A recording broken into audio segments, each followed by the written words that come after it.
Maybe I'll be turn it up first. It's going to also see the glass.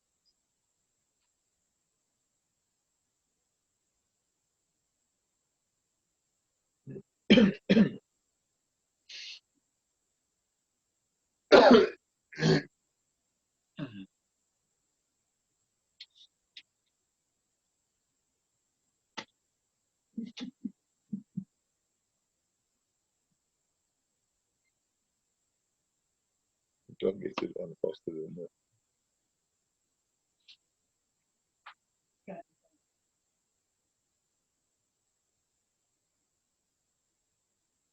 You could do the same thing with that trimophosa clip on the outside.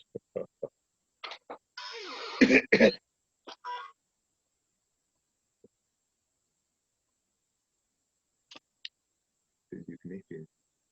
I turned on the audio.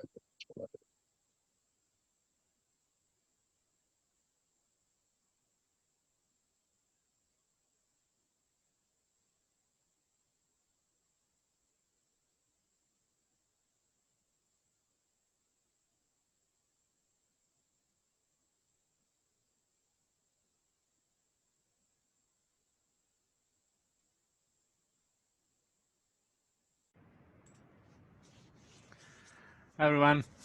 Wow. So early, people are already here. Hi Chris. Hi Lori. Florina. Yes, hello, Alex. Hi, hi.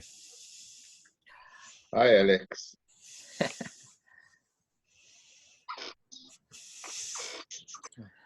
Let me put on a more formal background. There.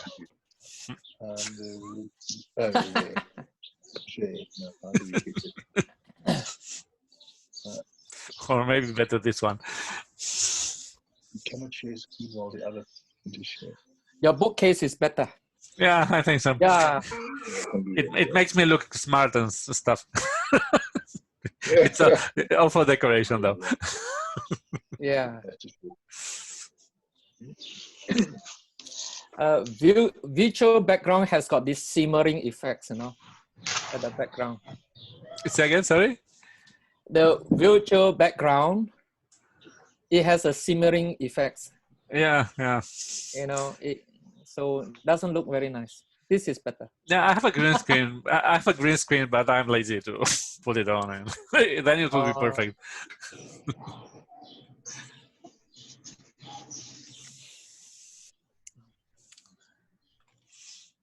Let's see today.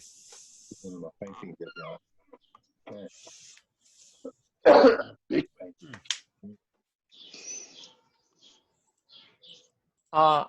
Alex, Yep. I'll be using this to do timing. Is it okay? Anything that you can come up with is okay. Jogana has set a very high bar. So I thought I'd just use a Rubik cube, you know, yellow, cool, and red. So, hi, Gerbella. Good morning. Good afternoon. Yeah, Malaysia time. Relative.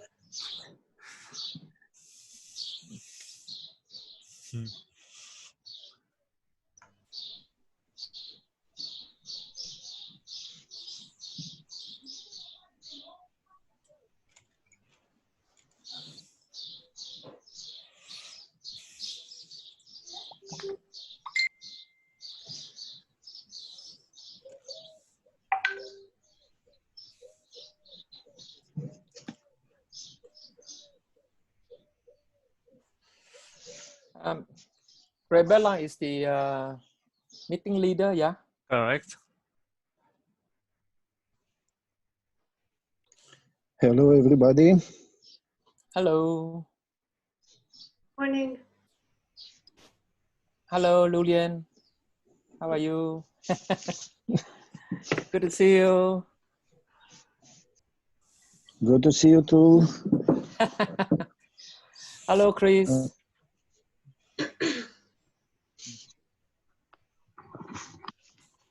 Hi, everybody. Hi, Chris. This is my son, Casey, who's with me. Hello. Hello. Casey. Good to see you.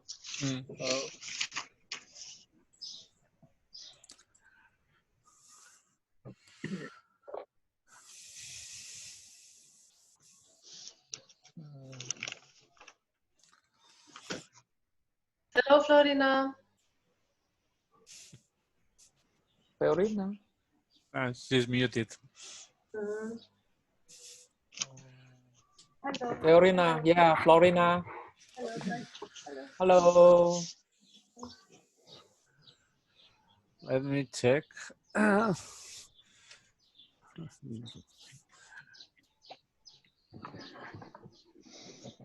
Our roles for today. Lumila. Alexander, you're in the car.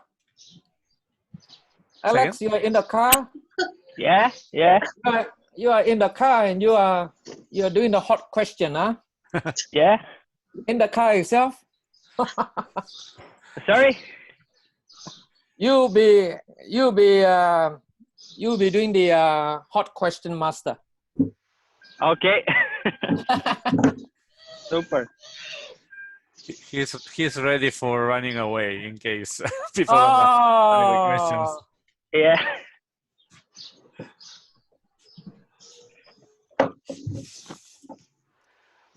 Are you sure you're okay with attending the meeting while driving a car?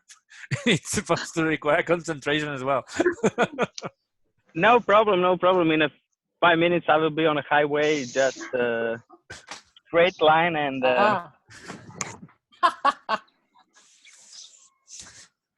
Multitasking, huh? Living dangerously. No worries, you know.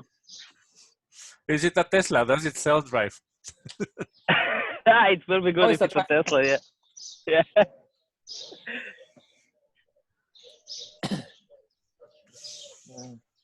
Lulia, how are you? Lulia. Yeah. Hi, Yep. Lulia. Hello. I am here. Hi, Lulia. Hello. You'll be traveling to where? Huh? Italy. Italy? Okay.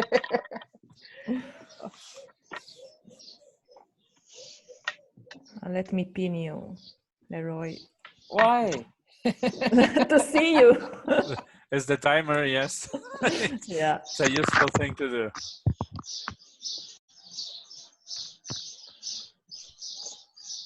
Who's the lucky guy or still enjoying the birds chirping in the background?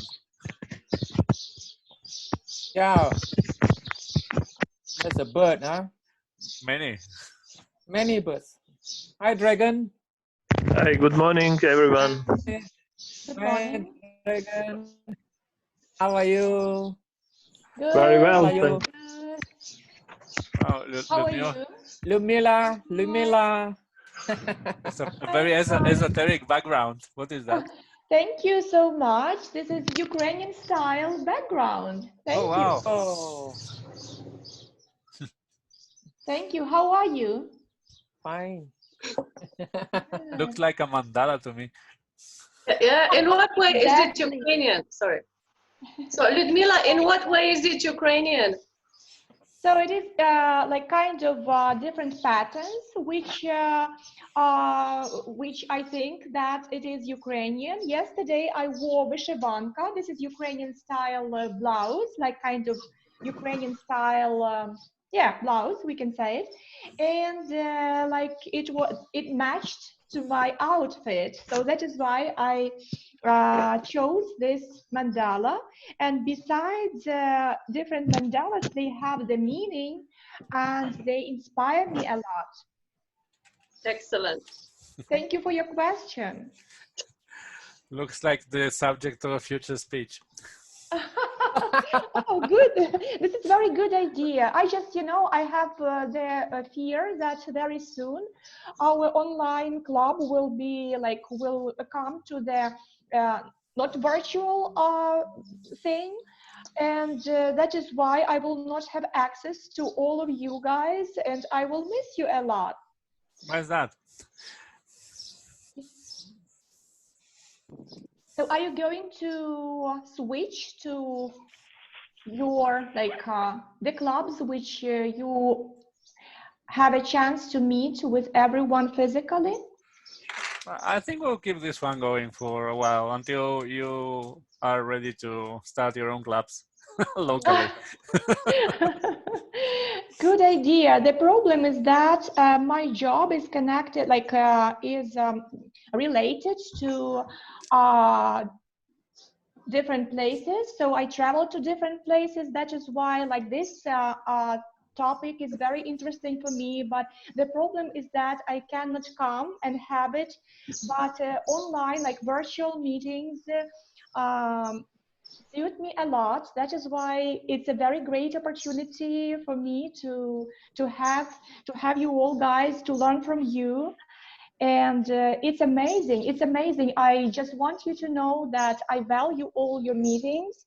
Although usually on Saturday I work, I have lots of different Zoom meetings and lessons, but I value all this experience and I use it in my life as well. That's great to hear. But even if you travel a lot, that only means that you can attend a lot of different Agora clubs physical in different places. Right, right. Yes. Hello, Shakya. Shakya. Hey. Hi. Hi. Hi, Okay. Dunstan. Hi. Dunstan. You can see me? Yes, I can see you. Okay. Hi. Thank you for last week's session. Are you Yes. ready for the next one? I depend on Alex to organize it.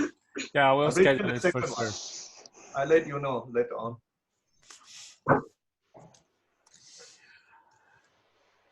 Okay, let's give people 40 more seconds of courtesy time and we'll get started.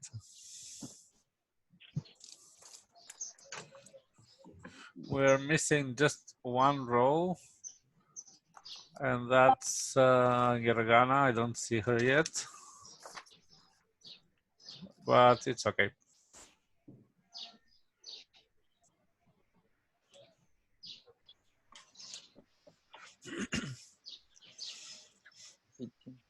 Are you guys all in Madrid? No. No. I would like to be in Madrid, and I'm sure. Trust me, you don't. Right now, no.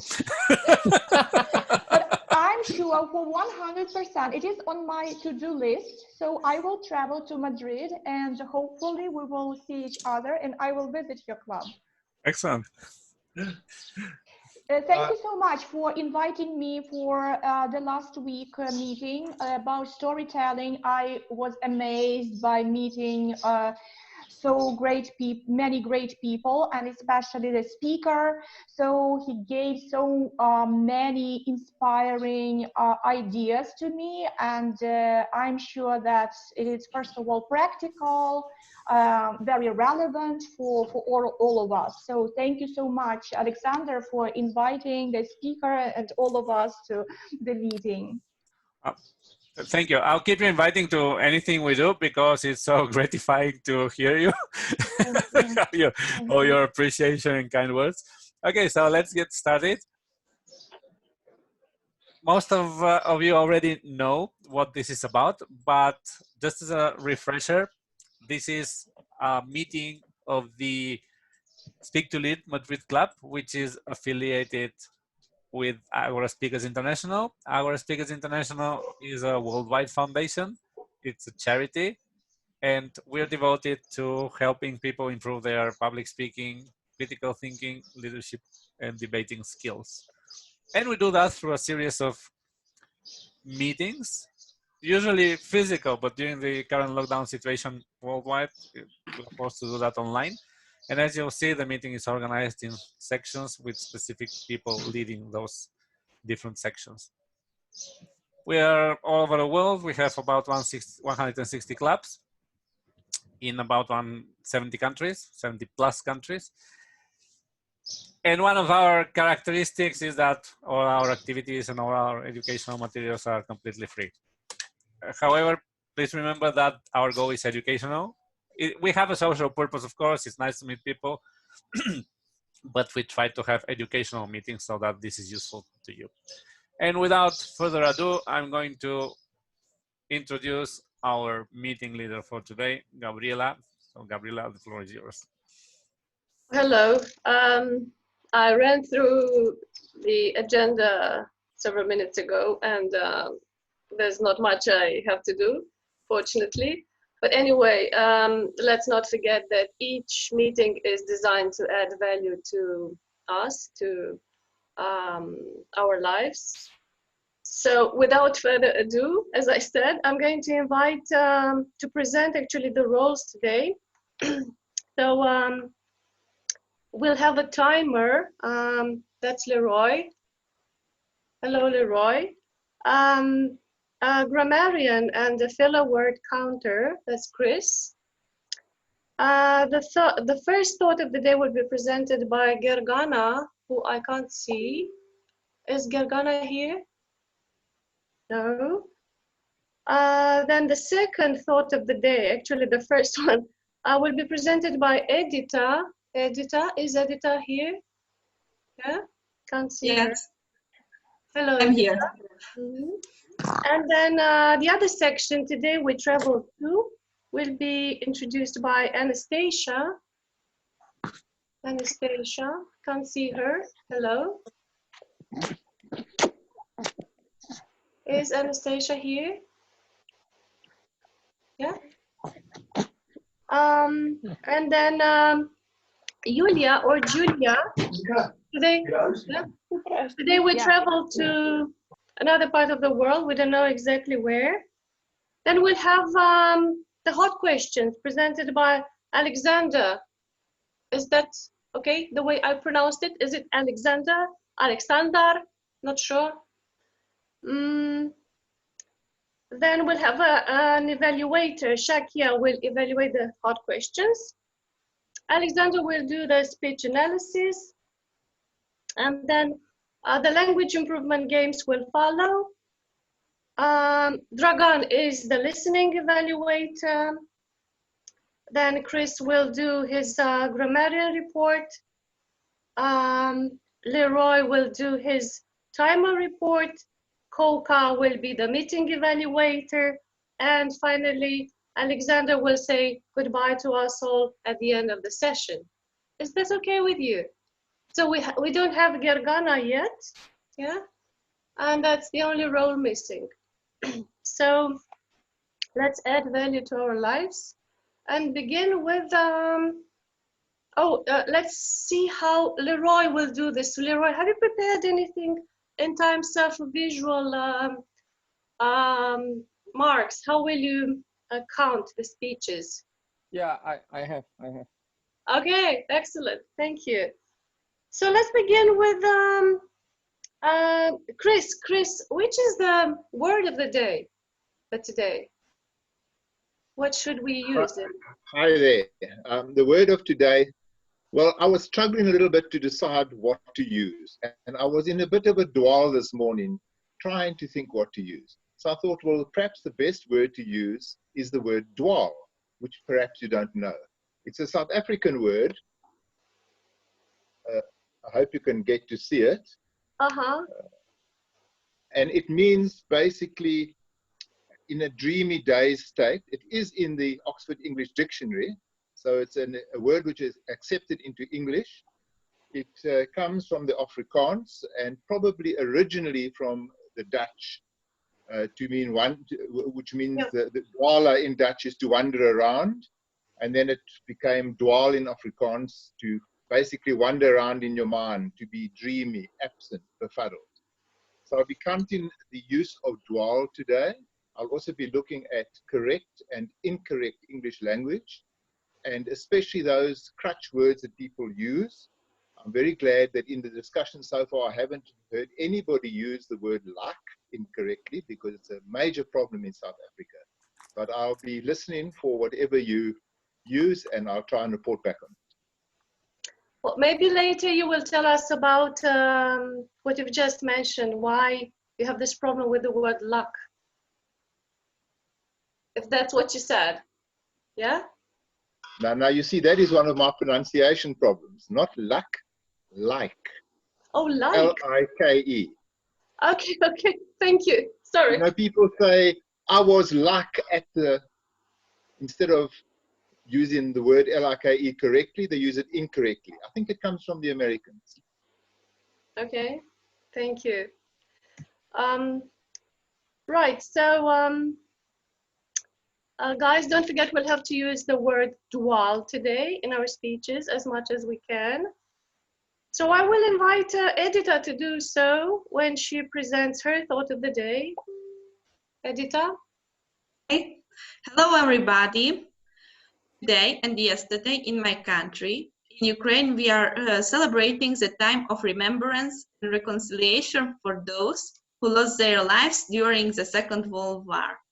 Related to this event, today I will present you one of my favorite books named Judy, a Dog in a Million. So, the plot of this book happened in Japan in the Second World War. In this novel, Damien Lewis tells us Judy's remarkable and true story. Judy was one of the bravest and most decorated dogs of the Second World War, and even her had her own POV number, 81A. Judy was born in Shanghai in China in 1936. So considering that many Chinese and Asian viewed the dog meat as a delicacy, the seamen on HMS Gnat, it's a British ship, adopted this dog as a sheepdog. So she survived this problem that she don't lost her life. After that, this British sheep become as a victim of Japanese, and Judy with the seamen aimed to the places of civil war. By the war's end, Judy has also become perhaps the most heroic British dogs of this epic conflict. She saved the lives of her much loved human companions, and I think that Judy was a really hero. That's all. Thank you. Thank you very much, Edita, for your speech. We'd like some feedback from you guys.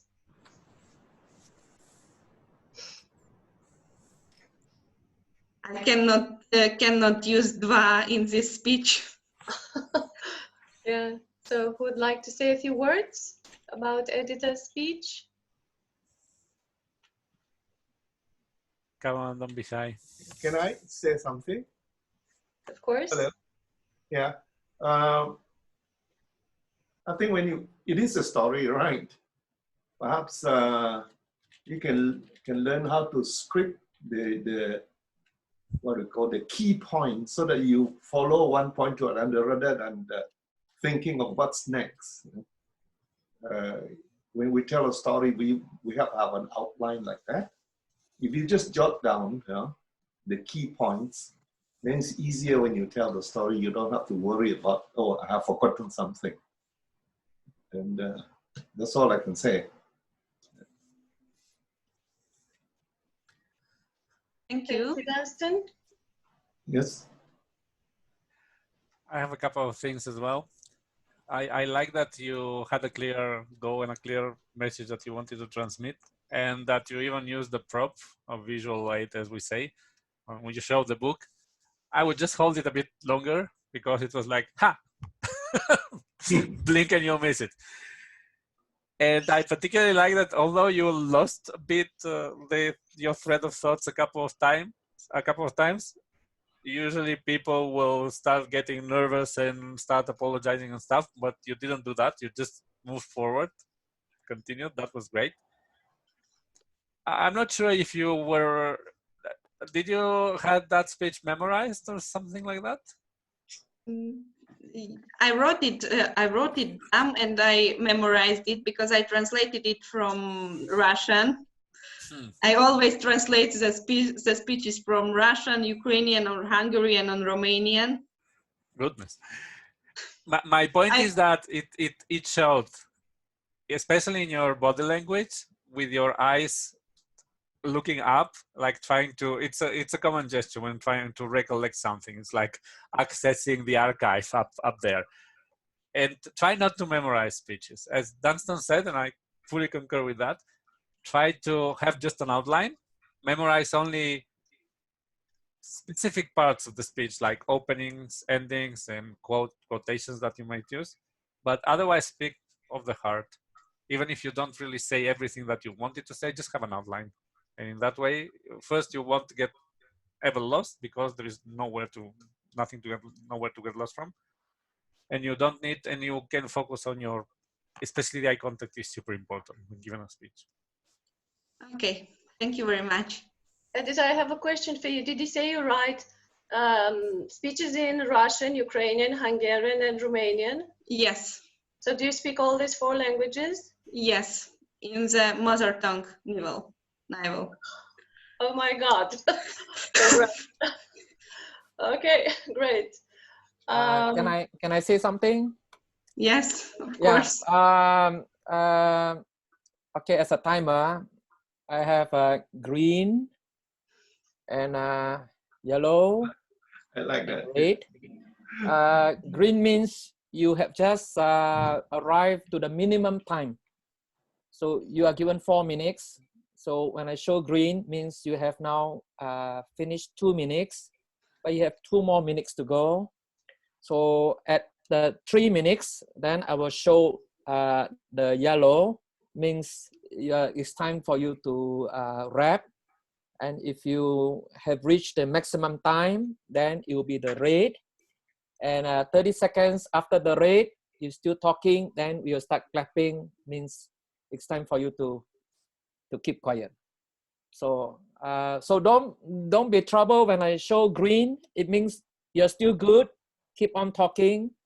And yellow means it's time for you to wrap up. Wherever you are at your speech, it's time to just close the talk, and you have the red to zip to finished.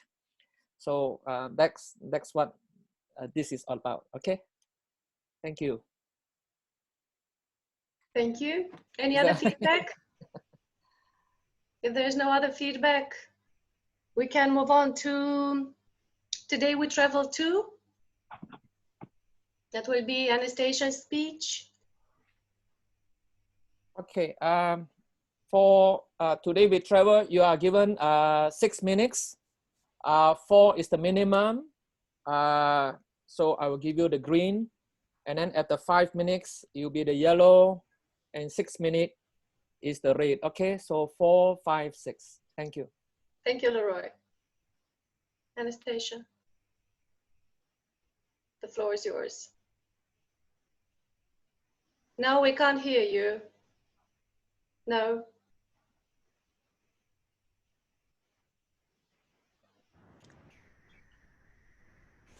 You should unmute yourself. I think you're Marion's phone. Where are you, in fact? Yeah, she's here.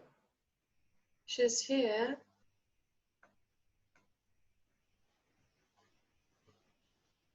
Ask her to try again.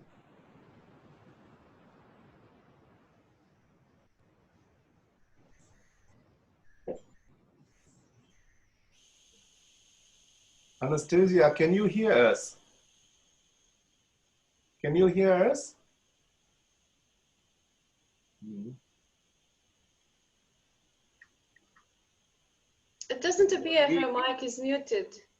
What we have found works quite well in a situation like this is for the person to go out totally and come back into the meeting.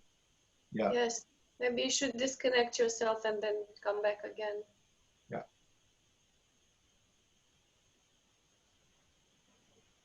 Maybe you move to the next person, then she can come back Yes. later on. Okay, so Anastasia will come back to you later when you come back to us, and then that's why I will invite Yulia to present her Today We Travel To section. Yulia? Yes, can you hear me, right? Yes. Okay. So today we travel to Italy. Rooted in history and linked to a tradition passed on from person to person, from a generation to a next one, through the simple act of watching, folkloric dances are living witnesses to culture and heritage. These dances are often performed in small villages, in so-called borghi, during celebration, feast days, and also informal family gatherings. There is a dance for love, a dance for courting, other for crops. There's a dance for every occasion, a true means of communication among people and the main form of expression. It is true that the regional folkloric dances are different one from another, but they all have one common denominator. They were born to express feelings, wishes, and to drive fear away. Tarantella, for example, is a type of a dance in the southern regions of the country. It was originally associated to the phenomenon of tarantism, that is a form of hysteric behavior that caused spasms and seizures. People believed that it was the bite of the big spider, tarantula, to cause it. The dance was created to mimic the seizures and the movements of the sufferers, who were believed to manage to free themselves of the venom by dancing. After being bitten of this tarantula spider, the person lived a moment of shock, and the music was the only system to come out from it. Musicians played for that person who danced until the effect of poison was destroyed. Very often, this thaumaturgic dance became a village affair, and everybody danced with the beaten one. In other words, dancing was a moment of freedom and abandonment, viewed by many with a positive sense of liberation. With some variations and little difference in costumes, tarantella was danced in several regions of Italy, with local music sung in each town. Actually, there are different types of tarantella that take their names from the place of origin. Tarantella napoletana, tarantella calabrese, tarantella siciliana, tarantella pugliese are the most famous ones. Most of them are usually danced in a couple, not necessarily women and men, or in groups of 4 people and more, or in a procession scheme. Despite being a traditional folkloristic dance, the tarantella has attracted many young people in the last years. It was updated by mixing modern rhythms to its traditional beats, as well as some more sensual steps danced by women. The instruments played are very often antiques or are produced by specialized craftsmen who is still following methods, the old methods of production. All of this help to recreate a specific atmosphere, rarefied and timeless. These dances may not have the magical power they were once believed to, but they most definitely leave something special in the air. That is the mystery and the joy of Italian ancestors' life, which is in part no longer a secret, also thanks to them. Thank you. Thank you, Julia. I'm sure there will be a lot of feedback about this. Can I say something? Sure. Yes. Yeah, I was really fascinated. It was really good, clear speech, interesting, catchy. You trigger a kind of emotion in me when you speak about the bite of the tarantula and so on. I feel, you know, a bit awkward moment in my stomach, you know, and then that's even more catchy. Catch me to follow your story.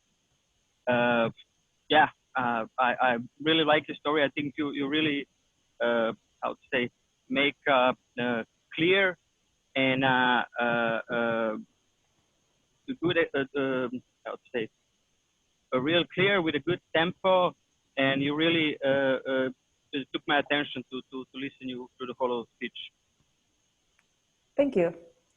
Very much, Alexander. Yes, that was excellent.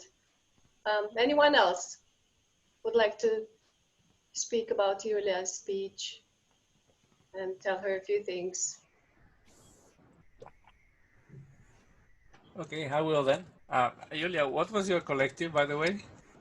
Yeah, I live in the north of Italy, and here people from south of Italy are demonized, are seen like lazy people, ignorant, mafiosi, but they have Excellent. a lot of stuff. This is a excellent job then. This is just to remind everyone that despite the title of the section, Today We Travel To is not about tourism. It's about fighting discrimination through focusing on something positive. And I love the way that you focused on the dancing. I thought you were definitely not in a state of dwell. You were very focused. You were very sharp. It was a very, let's say, direct speech, as Alexander mentioned, very evocative in terms of especially the Tarantula Association. A couple of things to improve. You were very focused. I don't know, were you reading it occasionally? My notes, yes. Okay, try to, for a start, by the way, next meeting will be starting finally with the official program. For the first speeches, you can use notes, or as Chris always corrects me, you may use notes, but try to get away from them because it hinders your body language, and it is one of the things that I missed. Well, in a live meeting, I would expect you to perform some of the moves of the dance, but here at least you could move maybe a bit more, and only that actually, and that will give you much more fluency in the speech so that you can vary the pacing and the tone. But otherwise, excellent job. Thank you. Thank you. May I please add? Yes, of course. I also want to say that it was really interesting to listen to Julia, and it seems to me that she is really interested in this topic, and the speech had very clear beginning, like introduction and conclusion. That's what I really like. Thank you, Julia, for choosing this wonderful topic. And I just think that I have to learn more about Italy and about dancing. So that is very good for the listener to. So I was intriguing and I'm very motivating to know more about this topic. Thank you. Great. That was the message. Thank you. Thank you, Ludmila. Thank you, Julia. I think, yes, Anastasia is back. So we would like to hear you. And we can't, I can't. So the problem hasn't been fixed.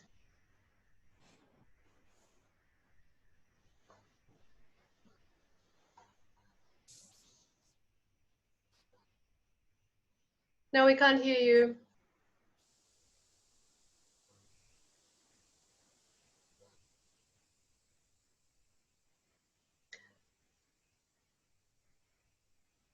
So that's why I'm going to ask Alexander to ask his hot questions, if he's here. Yeah, Yes? I'm here. Still I'm ready. driving? Excellent. I have a question by me. So, you know, do I need a short explanation about this, or you will explain how that goes? I can recall. No, we know what they're about. I'm curious how you'll do it while driving. No, no worries, no worries.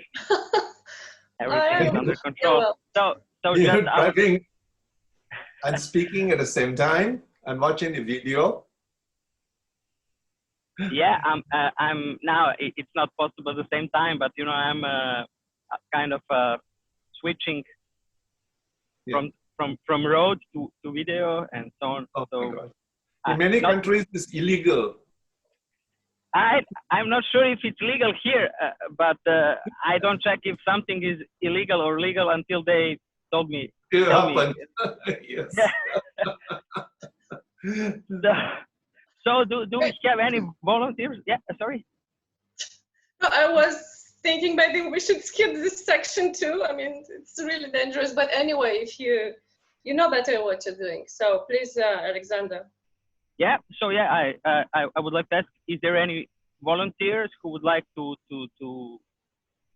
start? With a, I mean, I think Chris would like to start. I'd like to volunteer. Okay, Chris. This is a question. You have 2 minutes to elaborate your opinion regarding this subject in the question. So, the question is, would you rather relive the same day for 365 days or lose a year of your life? Would I rather relive 365 days or lose a year of my life? To live the same day each day, like in a Greyhound dog movie. You know. Given the option, I believe that I would rather relive the same day 365 days. There is good reason for this.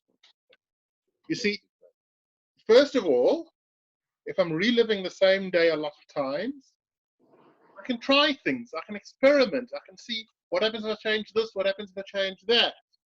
Do you know how many interesting scientific experiments can't be done because you can't reset the universe? I'll have a way around that.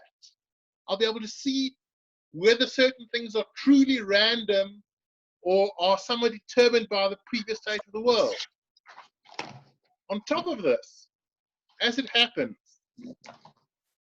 I was recently driving and there was a bit of an issue and I woke up in a hospital a couple of weeks later. And I can tell you that missing those couple of weeks is very strange because people occasionally say things that I don't remember happening, but they clearly did. I do not want that effect extended to a full year. So overall, I would rather elect to repeat the same day 365 times. Thank you. Thank you. Well, thank you, Alexander. Are you still there? Still driving?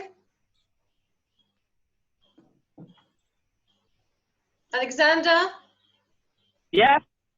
Yes, are you okay? I'm still worried, you know. No. Maybe it's just I lose a connection in a second. Yes. So I heard everything. Yeah, basically. Okay. Any feedback on the hot answers? The hot answers so far. Anyone would like to comment on not Chris's, but I forgot his name. Sorry.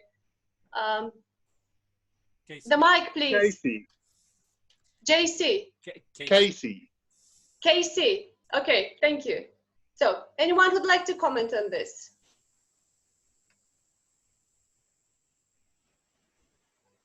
Aziz, would you like to say a few words?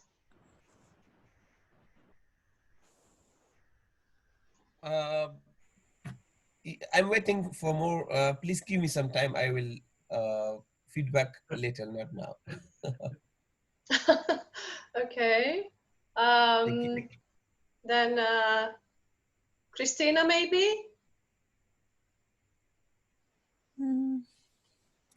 Hi. I think it's a good idea what says Mike. Maybe I follow to this idea. Thank you. But anyone else would like to speak? I will just make some short comment as a thought question master. Yeah, I really like his explanation why he would like to choose this option, and I felt that he was really believing in what he was talking, and he was really meaning that. So really net and I would say passionate state for this. True. Yes, I totally go along with that. So, Alexander, your next question. Who is the next volunteer?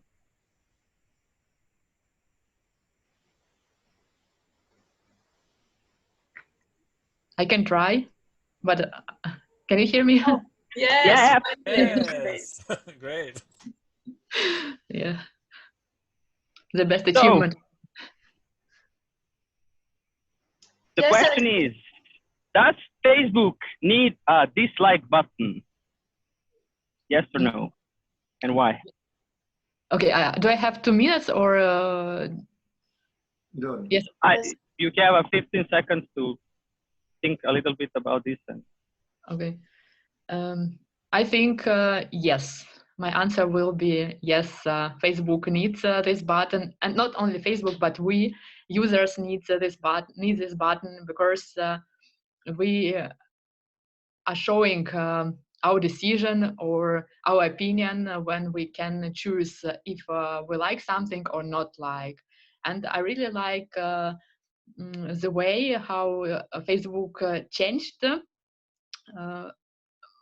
and added some additional smiles, and now you can not only choose between like or don't like, but also you're angry or you're disappointed or you find the station tragic, and it really helps me, for example, if I created any if I have posted anything, to understand what friends think about it, if they follow my opinion or if they disagree with it.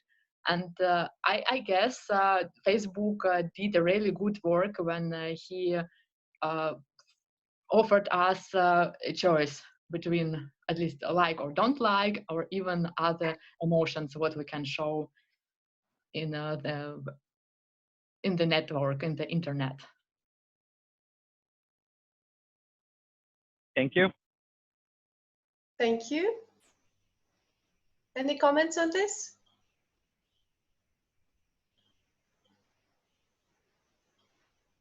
Yeah, I really agree with Anastasia's answer. I feel completely as she, because I am agrees that the dislike button is very useful in internet or by social medias. Yes. Yeah, hello. I also agree with girls, Anastasia and Edita, and smile, which shows unlike is important. For example, when a lot of activists try to write to some point of view to government, and when they claim to support some very interesting and social ideas, and I think it's important to people show how government treat to this.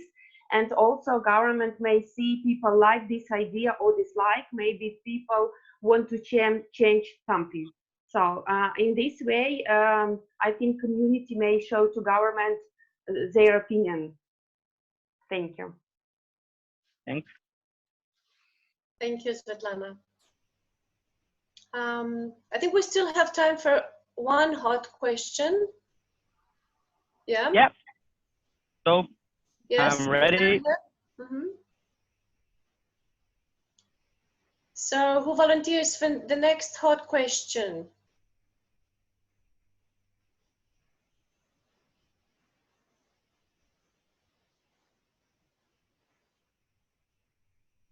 I'm always happy to do one. So Chris? Okay. The question is, should schools offer a cash bonuses for the good test scores and money penalties for cheating on tests? Can this improve our education? I think we should repeat that. I think you should repeat that. It was not very clear. Okay, I think I've got the question. Can you just concur? The question was, should schools give bonuses for good results or fines for cheating? Is that correct? Yeah, the bonus is for the good test result and the tickets for the cheating. Yeah. Thank you, Mr. Hot Questions Master. You're It's a welcome. wonderful world we live in. Sometimes we get good things and sometimes bad. And one of the good things we could have is a bonus when we do well. Now, I found in my experience that this works very well. A friend of mine many years ago found that his children were costing him a fortune in sending them to extra lessons, but they were really bright children.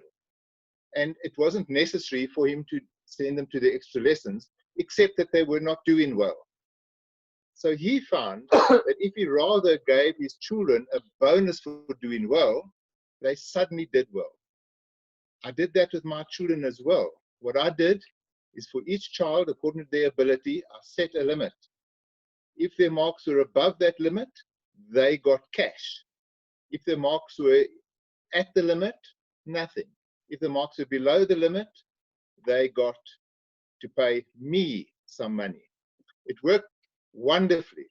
So my children all got through school and through university on bursaries because their marks had suddenly got so high. And that went from a situation where they were struggling a bit to actually get through. It really does work. Now, the cheating story, I absolutely believe that you need to have some detriment if you cheat. And we can see that so well in governments, for instance, where the corruption and too many people get away, and then it carries on and on with the corruption going on. And this is learned at the school level, I believe, where people don't know where the boundaries are. You need to know where the boundary is so that you can apply that in your entire life later on. So it's quite simple. Giving bonuses for good work is excellent. And when you cheat, you need to be punished. Thank you, Mr. Hot Questions Master. Thank you. Thank you very much, Chris. The first thing to say is that I noticed you didn't use the word dual, so sorry, but I have to say it. Now, anyone else would like to comment? I'd just like to add, I was in too much of a dual to use the word. Yes, exactly. May I? Please. Okay. Thank you for the good question. By my understanding, I think, yeah, giving the awards or motivating those that they are doing well is very good for their future and for their more efforts in the future, especially those students that they are following, for example, homeworks, assignments, and preparation for exam. So then they will receive the rewards, and the teachers are need to encourage them very well. Those that they are not studying, not doing assignment, just wasting the time, and they need to punish and they need to be focused in the future. So also there is one impact for the giving awards, those who are trying hard, and those that they receive punishment, they will be shy. That why I receive the punishment, so I will be, I need to try and receive the rewards or some things. So I think it's good to both we have punishment and fine for the students. I mean encouragement, rewards, and punishment. So in my understanding, both of them are good in same time. Thank you. Thank you. Thank you, Aziz. Now, I think we should, if there is I no will one... just, I would like just to say, yeah, I will not say about whether I'm agree or disagree with this. I will just say that was a clear statement. The story was, there was a good story behind, and really fluent and good speech. So yeah. Dunstan? Can I make a comment? Okay, on Please. the impromptu speeches, and I find that whenever we are in a situation where you have an impromptu speech situation like that, where we have to think very quickly and speak very quickly, there are different technique or formats you can use. I noticed that all the speakers has used one of the classic format, and very clearly demonstrated, I think, by Chris in the last one, is we use the acronym PREP, P-R-E-P. All right. So somebody gives you a topic. You can either agree or disagree. That's one format, right? He agreed, and then he gave a reason why. And very importantly, this is something very important. He gave examples.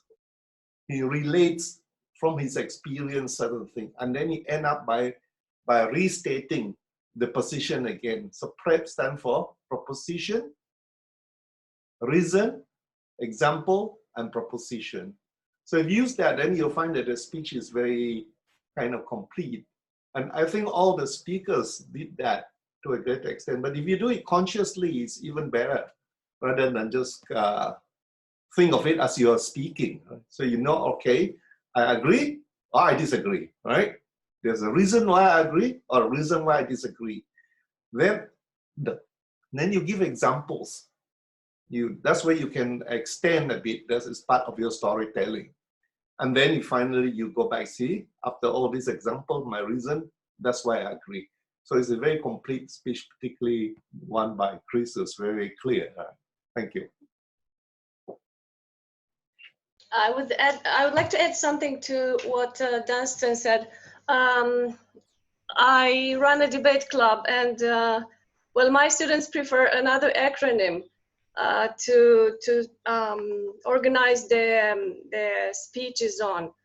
It's sexy, and this is how they remember it, because sexy means S, statement, E, explanation, X, example, and I, impact. So this is, yeah, it works really well. Thank you. I think maybe Agora, we can do some other educational sessions, and handling hot question like this. There are actually different ways, you know, there is pros and cons, there is 3 places, 3 times. So if you have all these plan ready, then you can handle any question. We can try that one day if you want to, then we can kind of run a kind of little seminar, and then we test it out. Yeah, I think we should get back to Anastasia and her We Travel To section. Thank you, Anastasia. Thank you all for your patience and flexibility. I really appreciate it. Okay, coming back to the topic of my speech, today we will travel to St. Petersburg of today. Sorry for this tautology, but I think the situation what we're experiencing right now in my native city meets the requirements of the topic in the best way. Under the very well-known circumstances, Russian government, St. Petersburg is the capital of Russia. I guess most of you know that. Sorry, the second capital of Russia. I guess most of you know that. And the Russian government has declared additional holidays for its citizens. And St. Petersburg is not an exception. We are spending the biggest part of our day at home. And in such a way, we're enjoying our family life. We started getting to know our family members better. And the situation shows that most of them are really nice people, and there are a lot of topics what we can discuss with them. We understand what what our children are doing, if they're doing anything reasonable, what they're studying, and if they're studying anything. We started taking care of our health. I don't mean washing hands. Most of us did that before. I mean cooking for ourselves. Yeah. And I can see so many new recipes in the internet, and they offer very tasty, healthy dishes made of really simple and cheap products, what is very important in that moment. And now we got a lot of free time for our creativity. I don't remember when I read so many new pieces of work. All of them are devoted to the very known topic. And there are poems, novels, pictures. And just some days ago, I found a really interesting anti-utopia, dystopia. It was like a novel, and it showed the world after pandemic. Okay, according to this novel, the pandemic will never end. And some of the works or some of the poems are they were written in Russian, and they are already translated into English or German and other languages. And some of these pieces of work are tragic, but most of them are really funny, and they make our life easier and more enjoyable.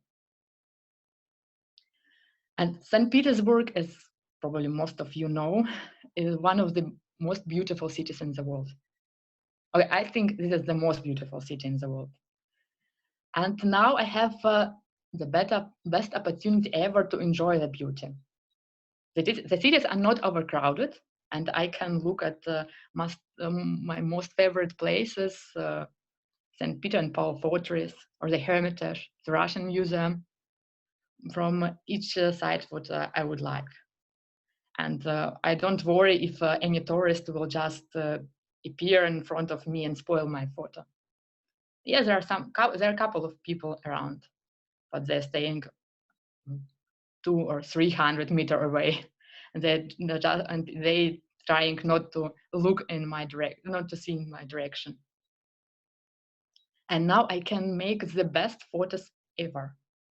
St. Petersburg is one of the most rainy cities in the world, and before the pandemic, we celebrated each sunny day. And now, if we would celebrate it, today's sun, they would become alcoholic soon. Now the sun is shining almost every day. And due to the less air pollution, the planes are not flying anymore. When I go out, I can breathe in not only exhaust gas, that was the situation before, but the fresh air. The situation what we have right now helped me to enjoy the life in my favorite native city and to love it even more. Thank you. Thank you, Anastasia. Yes, great speech. Thank you. Anyone would like to comment? May I try? Please, Ludmila. I really like the way how Anastasia presented this topic. So first of all, like for me, everything that is related with the situation which we have right now, the coronavirus and everything, it is like most of people, they think that is something not positive, more negative thing, but Anastasia presented her town, her city, first of all, and she gave so many advantages that it looks like this is the advertisement for us to come and visit her beautiful city. And what is more, she also mentioned about the situation in Saint Petersburg right now, and she gave the advantages of living in her town, her city right now, and like now she has the opportunity to breathe the fresh air. And so that is why I just want to say that I like the attitude, the Anastasia's attitude, in what way she presents her topic. And it seems to me that she is really interested in the topic, and she speaks from the bottom of her heart. That's why, thank you so much. Thank you, Ludmila, for your feedback. Would anyone else like to speak?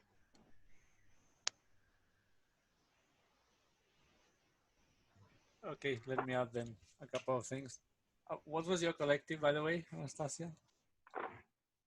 Okay, my collective was, yes, St. Petersburg, citizens of the normal citizens, not the government.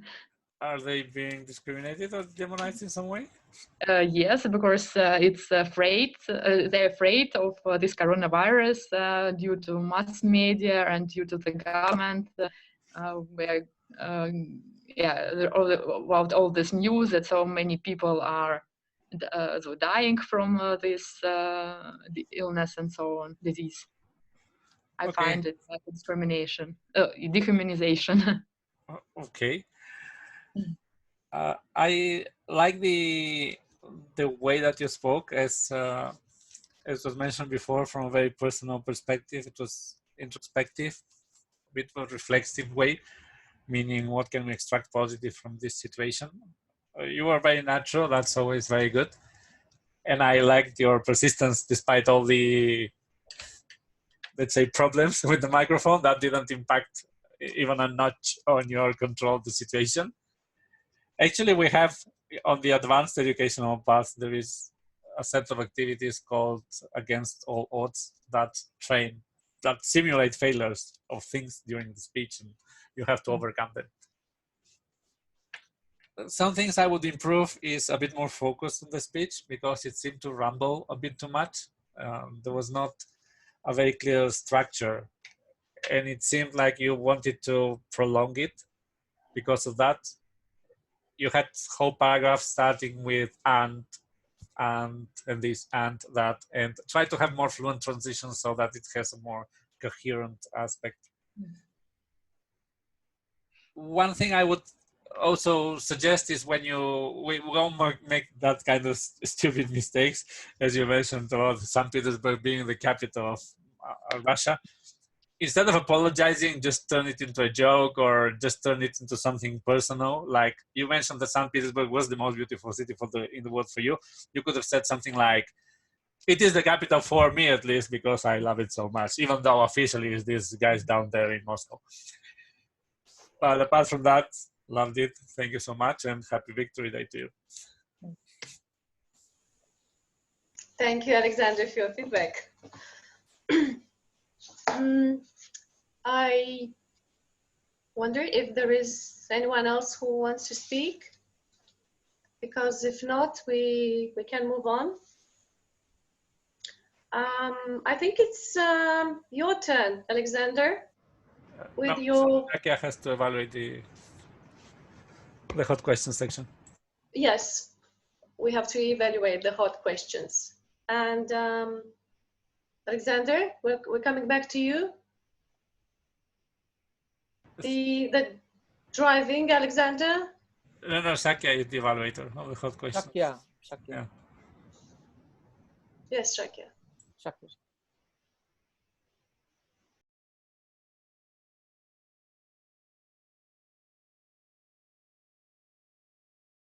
Hello, everyone. I hope that you can hear me. So I have to say, Alexander, your hot topic session, hot topics are really good. And I mean, it's interesting. You have given 3 interesting hot topics today. So first I will go with the first one was given to the Chris. So Chris was given that, okay, I'm not sure which one is Chris over there, but Chris was given, you're Chris, okay. So Chris was given, would rather live in a each day or skip a year. So I think that was a really good speech that you are given. The first of all, I don't know whether what you have, I mean, in what field that you are doing. It sounded, your speech was sounded like you're a scientist.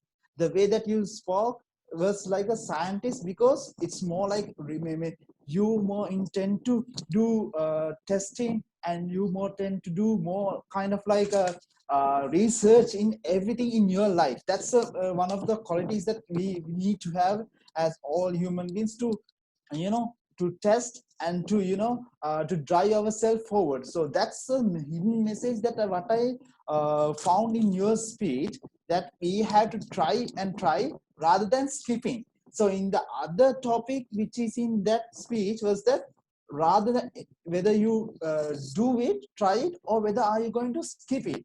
So you say it's rather than skipping it, it's better you take the risk and do it. So that was the speech. I mean, that was the message that I found in your speech. So, and then the next one was the Anastasia. So Anastasia, is she with us? Ah, yeah, Anastasia. So Anastasia's speech was like, whether if you Facebook needs the unlike button, right?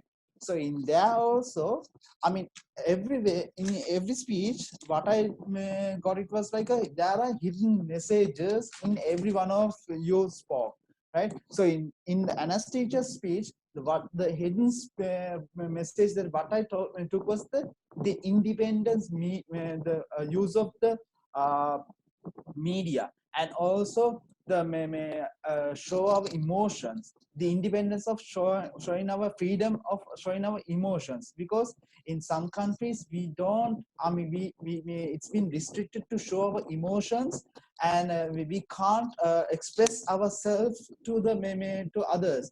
So it's been banned, sometimes it's been restricted like that.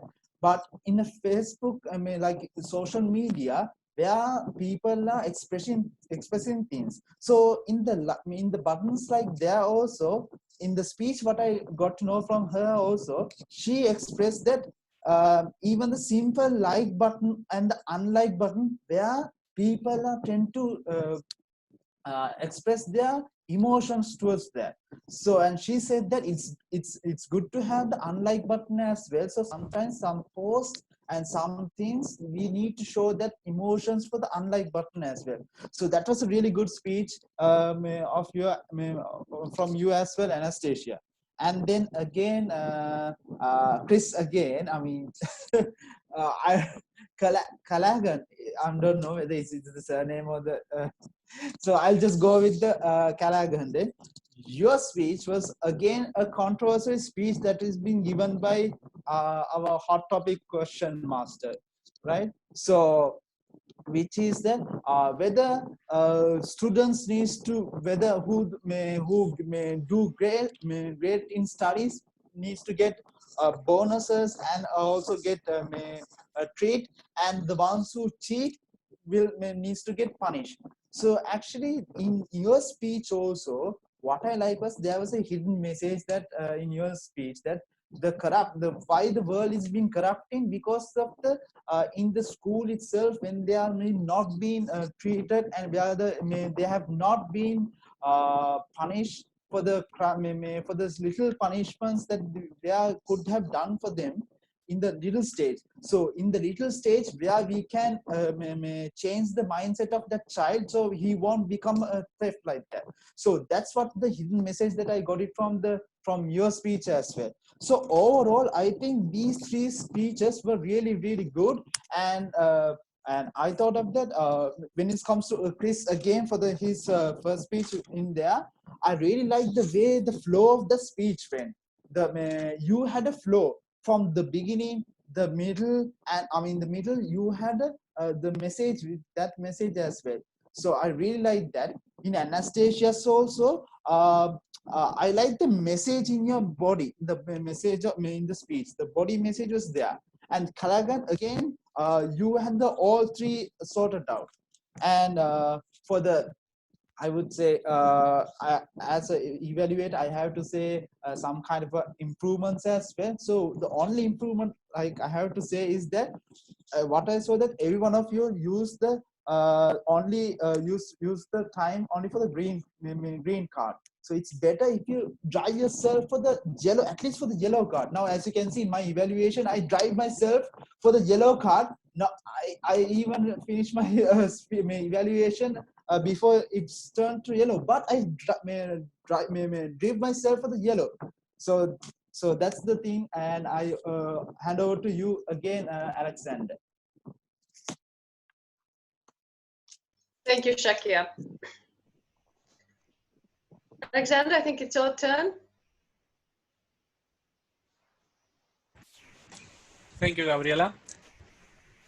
Today we have a new section. It's not really a section, it's part of the Agora educational program. Let me share the screen for a bit. It's something that we are going to start doing next meeting, which are officially prepared speeches that are part of a structured program. And many of these projects, for example, one of the first, that is speech structure, have two parts. One of them being a speech analysis. And that is something that is, as far as I know, quite unique to our organization. And it's quite confusing to some people because they've never done anything remotely like that. And it has two goals. One goal is exposing the club and the members to good speakers, to a variety of speaking styles, and picking up clues, ideas, tips, etc. While, and that's very important, developing your own speaking styles. Don't try to be someone else. You can be inspired by someone else, but there is only one Obama, there can be only one Ronald Reagan, there can be only one Martin Luther King or Abraham Lincoln. Develop your own speaking style. Let me give you some context. The year is 1986. I don't know if you know this photograph. It was the Challenger disaster. The space shuttle had just exploded. And 7 astronauts have just lost their lives. The whole situation was transmitted live.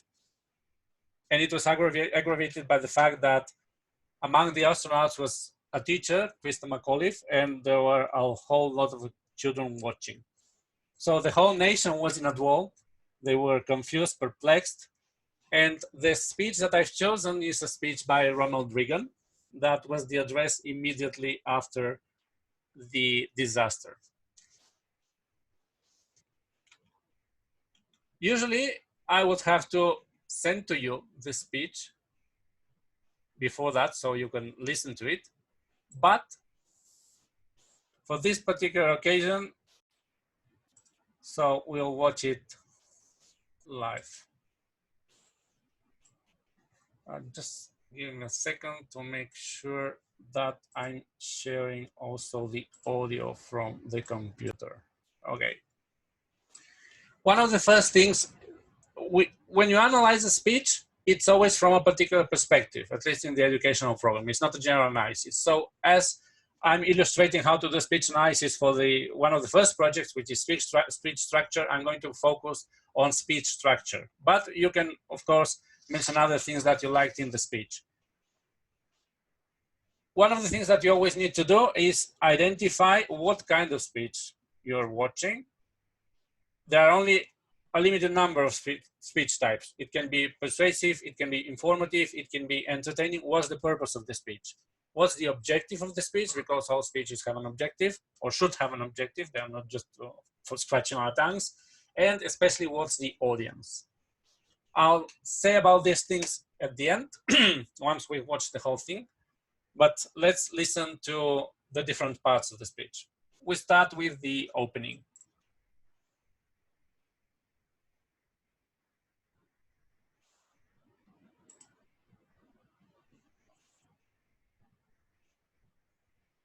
Ladies and gentlemen, I'd planned to speak to you tonight to report on the State of the Union. But the events of earlier today have led me to change those plans. Today is a day for mourning and remembering. Nancy and I are pained to the core by the tragedy of the Shuttle Challenger. We know we share this pain with all of the people of our country. This is truly a national loss. This can be the opening. As you can see, it's a very personal opening, but when one go into things like vocal variety, the somber tone, the low pacing of the speech, the all like fatherly even tone, which is not necessarily Reagan's tone. If you watch other speeches from him, like the one at the Brandenburg Gate, he can be quite assertive and have quite a different tone. So the tone here in the speech is also very important, but it's not the goal of this analysis. Now comes the transition to the first section of the speech, which is also all going to be about this is a unique tragedy. And the transition comes here. 19 years ago, almost to the day, we lost 3 astronauts in a terrible accident on the ground. But we've never lost an astronaut in flight. We've never had a tragedy like this. And perhaps we've forgotten the courage it took for the crew of the shuttle. But they, the Challenger 7, were aware of the dangers, but overcame them and did their jobs brilliantly. We mourn 7 heroes: Michael Smith, Dick Scobie, Judith Resnick, Ronald McNair, Ellison Onizuka, Gregory Jarvis, and Krista Mikaloff. We mourn their loss as a nation together. The families of the 7, we cannot bear, as you do, the full impact of this tragedy. But we feel the loss, and we're thinking about you so very much. Your loved ones were daring and brave, and they had that special grace, that special spirit that says, give me a challenge and I'll meet it with joy. They had a hunger to explore the universe and Now, this sentence is going to serve as a transition to the second section, which is all about progress and about exploring the universe, and that comes to a price. Listen especially the address that he makes to the children as a fatherly figure, because they were forced to watch that. discover its truths. They wished to serve, and they did. They served all of us. We've grown used to wonders in this century. It's hard to dazzle us. But for 25 years, the United States space program has been doing just that. We've grown used to the idea of space, and perhaps we forget that we've only just begun. We're still pioneers. They, the members of the Challenger crew, were pioneers. And I want to say something to the school children of America who were watching the live coverage of the shuttle's takeoff. I know it's hard to understand, but sometimes painful things like this happen. It's all part of the process of exploration and discovery. It's all part of taking a chance and expanding man's horizons. The future doesn't belong to the faint-hearted. It belongs to the brave. The Challenger crew was pulling us into the future. Now, this phrase is a transition to the last section, which is and you'll see the change of tone. He switches from someone that is doing an eulogy to someone that is the president of the United States. That the core of the section will be, we are proud of our space program and we will continue with it. Because one of the goals was not only to soothe the nation, but to actually restore the faith in the space program that was subject to a lot of criticism at that time. And we'll continue to follow them. I've always had great faith in and respect for our space program, and what happened today does nothing to diminish it. We don't hide our space program. We don't keep secrets and cover things up. This is a special swipe at the Soviet Union that was accused at that time of hiding their failures in the space program, by the way. We do it all up front and in public. That's the way freedom is, and we wouldn't change it for a minute. We'll continue our quest in space. There will be more shuttle flights and more shuttle crews, and yes, more volunteers, more civilians, more teachers in space. Nothing ends here. Our hopes and our journeys continue. I want to add that I wish I could talk to every man and woman who works for NASA or who worked on this mission and tell them, your dedication and professionalism have moved and impressed us for decades, and we know of your anguish. We share it. There's a coincidence today. Now, this marks the beginning of the conclusion, and I want you to watch how he embeds the astronauts into history, into the greatest scheme of things. He really elevates them to a mythical status, and as if he was putting them into the pantheon of history, of people shaping mankind's history. On this day, 390 years ago, the great explorer Sir Francis Drake died aboard ship off the coast of Panama. In his lifetime, the great frontiers were the oceans, and a historian later said he lived by the sea, died on it, and was buried in it.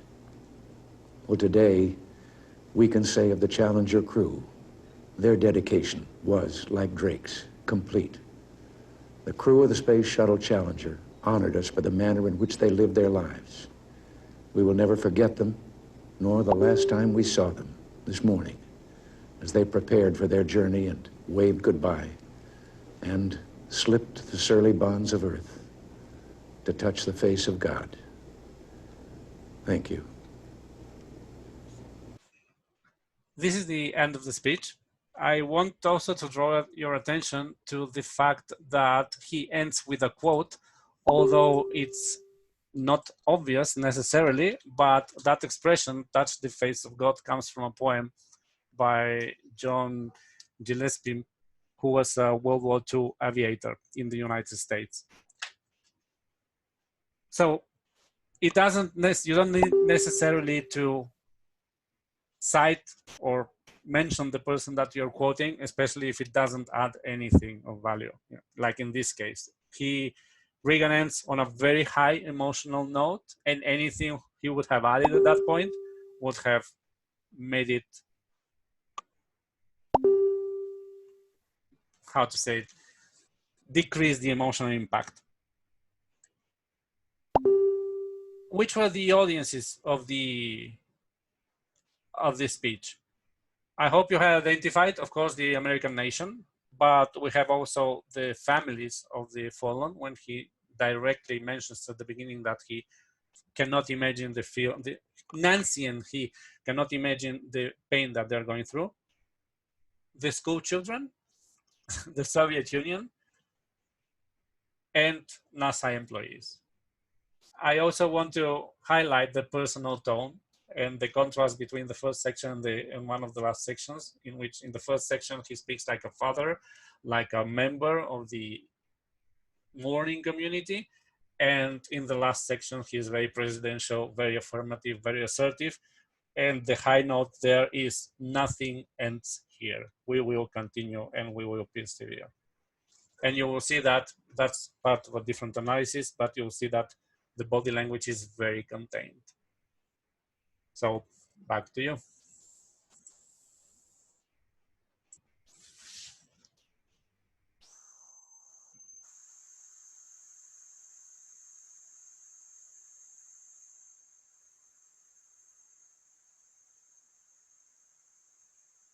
Oh, sorry, my mic was not turned on. Thank you, Alexander. Are we going to have any homework based on this? No, this was just an example. Usually the speech evaluation itself would have to be, sorry, the speech analysis itself would have to be evaluated according to a form that each project has. But as we are going to start the official, like, prepared speeches, it will be part of the tasks.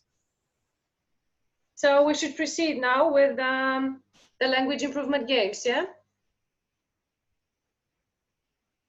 Right, Alexander, it's your turn again. Well, I hope someone volunteers someday for especially this section. I'm going to insist on an exercise we did. I think it's very useful, and it's about the sensory language. I don't think anyone, all of you have seen it. We did an exercise consisting in trying to create in the minds of the listeners what we call a full sensory experience. In the wiki, I will share the,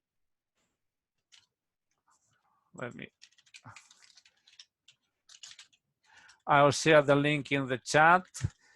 You have more sensory words that you can use. And the goal of the exercise is, as always, I will project a picture, and I lost my chat window. Where are you?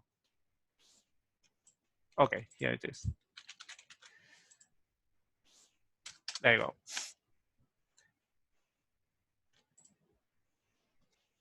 The goal, as I mentioned, is using the sensory words to recreate a full sensory experience. Now, there is a temptation here to turn this into a story exercise. Try to avoid that. That's not the goal. The goal here is not creating a story around the situation.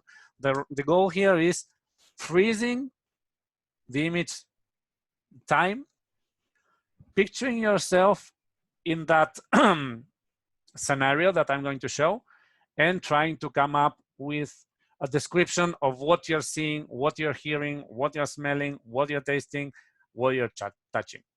This is not an improvisation exercise, so after I show the picture, I will give you 5 minutes to think of it or write it down, and it's okay if you want to read it after that.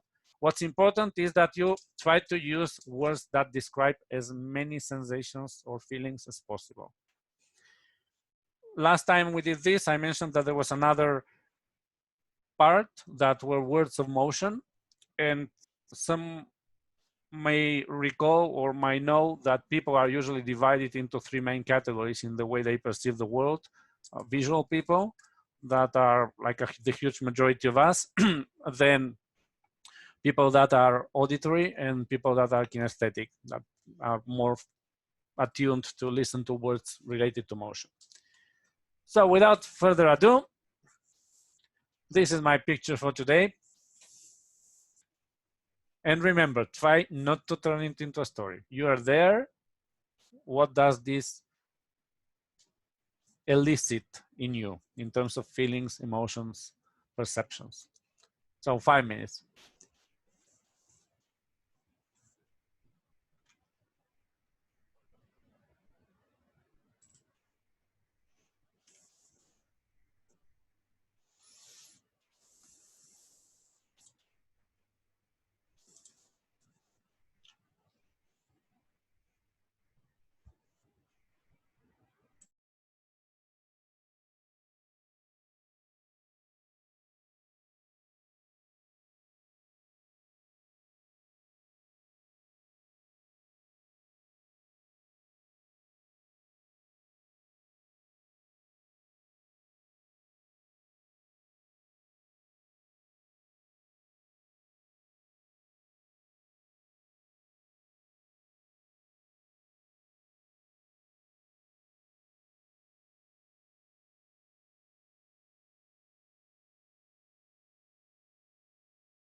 Okay, time's up.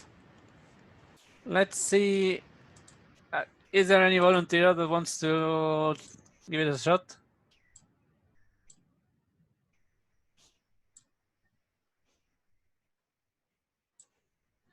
Casey. Okay, go ahead. 1 to 2 minutes.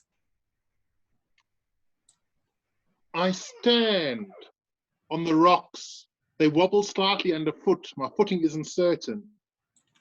I feel the wind, chilly but light.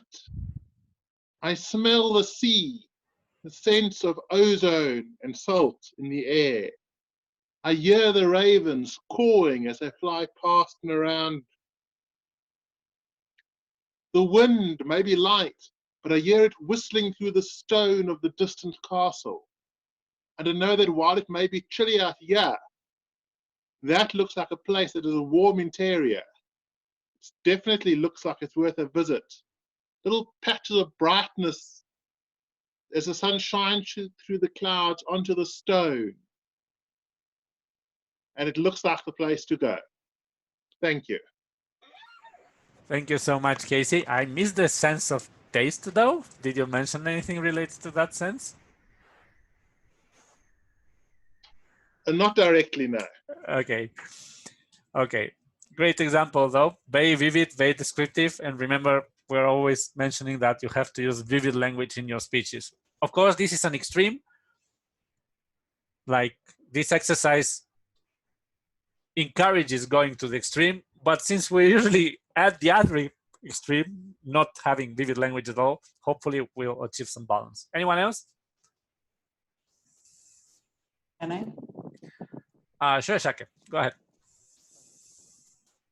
I could feel some coldness, and it gave me coldness in the air, which gives me chills in surrounding. And I could hear loud growls of ravens who are flickering in the sky, which is very gloomy and with a shimmering sunlight. And I could get a aroma of surrounding of this mist which is covering all this area. And with that, I could taste some saltiness and of this wind around me, which is a very creepy but very adventurous site that needs to be explored. Thank you, Sakyam. Let's hear from Dragan. You haven't said a word, I think, so don't you think that you'll be spared? Well, I'm not sure if I can be that much descriptive. However, like this picture triggers in myself some emotions of being scary of this place. Actually, it's very dark everywhere, and I hear very strong noise of these birds flying around, and they are all very strange, like being very, very dark and aggressive. Feeling the place actually is very, very strange as well, and there is a lot of fog around without enough light from the sun, and but what I feel is here very positive is this girl standing on this rock, and she is actually full of energy, and she wants to keep fighting to find the enemies into this castle and yeah, won them potentially. Thank you. I mean, this was like more story than but you fought the tendency well. You fought the tendency well. By the way, another use of these kinds of exercises is enriching your language in general. That's why it's in the sort of language improvement game.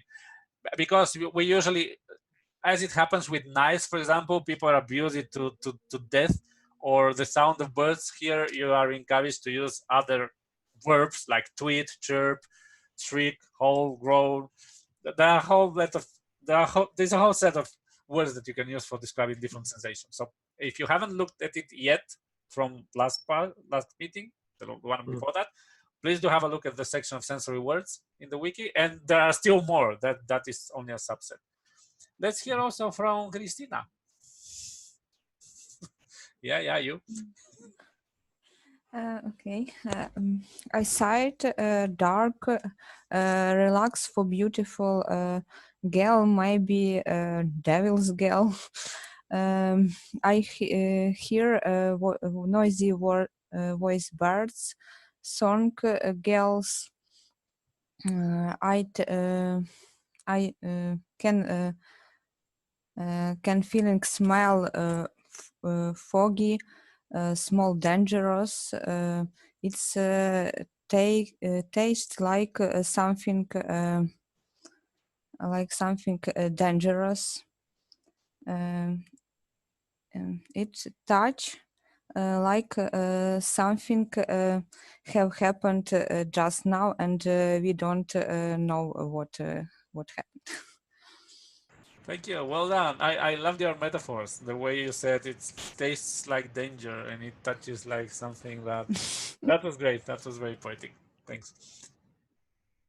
How about you, Svetlana? Let's hear your voice as well.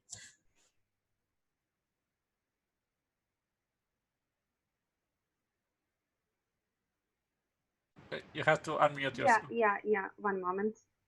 I will try.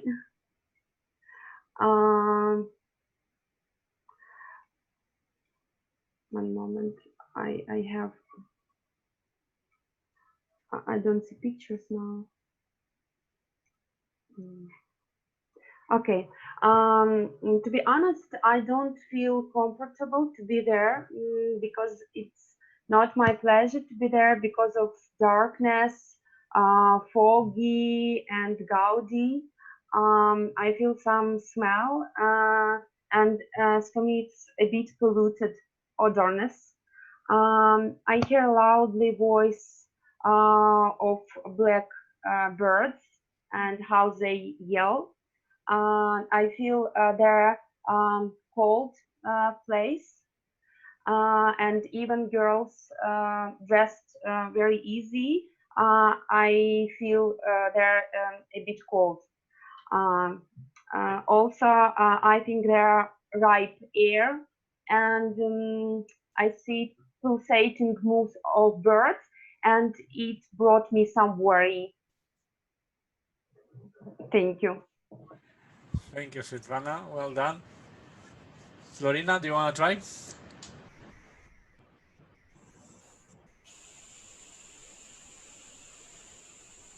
Do you hear me now? It's good. Okay. The weather is indeed a bit windy and gave me some chills on my skin, but as I can have this panoramic view, which is indeed breathtaking, I forgot of the coldness. Sometimes it is difficult to focus on what I have to do after this, because the sound of the birds that of the sounds all these birds are making distract my attention from my objective. If I pay more attention, I can sense that specific smell of freshness, maybe because of the rain which has just ended. I started to get a bit hungry, and I don't know why. I have some taste of apple pie. After all, I think I will go and enjoy a well-deserved and rich dinner. Thank you. There were a couple of story elements there, like what was going to happen afterwards. But fine, thank you. Anyone else that wants to try? Leroy, how about you? I will time you. Don't worry. Okay. I stand on the cliff of a mountain and feeling very cold. Looks like sea, but no, it's just filled with clouds because I'm standing on a mountain, looking across. I see castle up in the sky. I see many birds, hundreds of birds flying through, round and round, chirping, singing. I feel the morning sun shine to my body. I feel sweaty, taste salty, My body is oily after the high climb to the mountain, but I feel exhilarated, very happy, feel freedom. I'm home. And that's all. Thank you. Thank you. That was a nice touch at the ending. I'm at home. I feel at home. I think Marian is trying to get away by pasting the writing on the chat, but no, you have to actually read it. Let's hear your voice as well.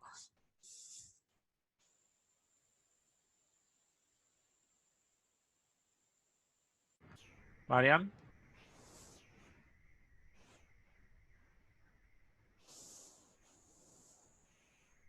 Can we hear from you? Maybe you should unmute yourself. It's an iPhone, so it better work. Yes, it's working, but my baby is sleeping and I'm trying not to wake him up. Okay. So okay. that's why I just write it down, but I'm in the other room, so I'll try to read it. While I was standing on the edge of a sharp, slippery cliff, I could feel the warm spring wind caressing my hair. In the distance, there was a big castle surrounded with the sound of chirping birds flying in the sky.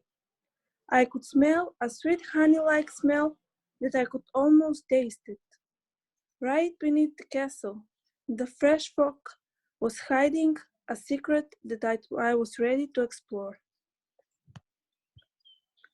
Thank you so much. It always adds so much when we... Sorry, I didn't introduce myself. My name is Simona, and I'm from...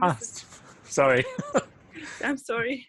This is my third meeting. I'm not usually speaking or including my camera because I have a 4-month-old baby.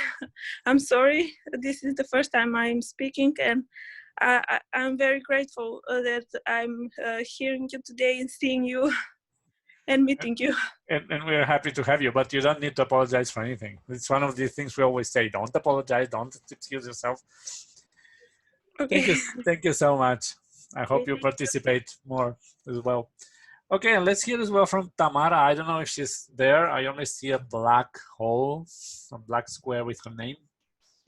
Hello, I'm here. Okay, let's hear from you then. Okay. I saw the castle which was among the white clouds as if in smoke.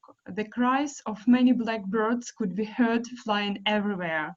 I felt the warmth of the sun rays breaking through the clouds. And for a moment, I imagined myself as a bird and flew high into the gray sky and breathed a fresh air. And then landed on the brick walls of the castle and felt its coldness. Great, thank you so much. It's a pity we can't see you, though. Hint, Next time. Hint, hint. Okay, and with this, I'll conclude the section and back to you, Gabriela. Okay. Oh, that was really interesting, although I couldn't have found anything, any taste sensation myself. I mean, although I tried really hard, it was quite difficult. You can use metaphors like... Yeah, of course, anytime. Yeah, that's my specialty. The castle was surrounded by the sun. Yes, yeah, right. I think it's Dragan's time for his listening evaluation. Welcome, Dragan. Thank you, Gabriela. Yes, first few words around this part of the meeting. The role or purpose of this listening evaluation is actually to check how much did we listen each others. And that is because it's completely normal that during the discussions, our concentration is not all the time on the highest level. And we simply miss a piece of the discussion, or if we are given a role to prepare something, that we rather focus on what we are going to say than what the others are saying. So in order to do so, I tried to compile a few questions, and I need volunteers who can actually answer them based on our today's discussion, and then we can see actually whether this listening was on a good level or we can improve it in the future. So please help me by volunteering, otherwise I have to find someone and pick from the list. The questions are more coming from the first part of our meeting, especially from those speeches that are delivered today. And the first one that I noted, actually, yeah, one more remark.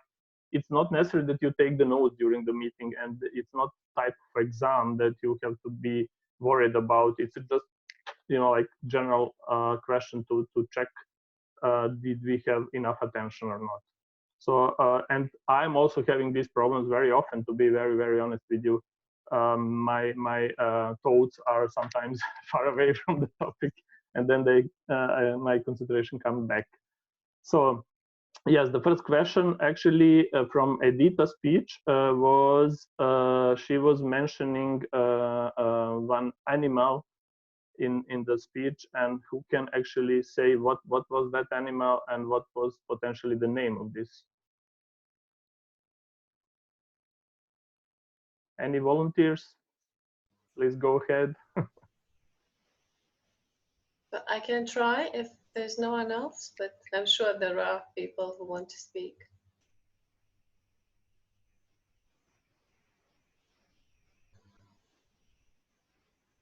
Okay, so maybe you can help Gabriela this time. It's actually an insect, a very dangerous one, if that's what you had in mind, the tarantula. No, in Edita's speech, actually, I understood there was a dog,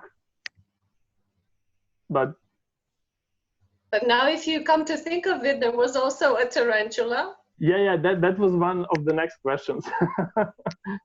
No, it was about the dog. Oh. Yeah. Oh, yeah. And what was the name? Edita, can you please repeat it? Judy. Exactly. Thanks a lot. And yeah, this is the answer for that first question.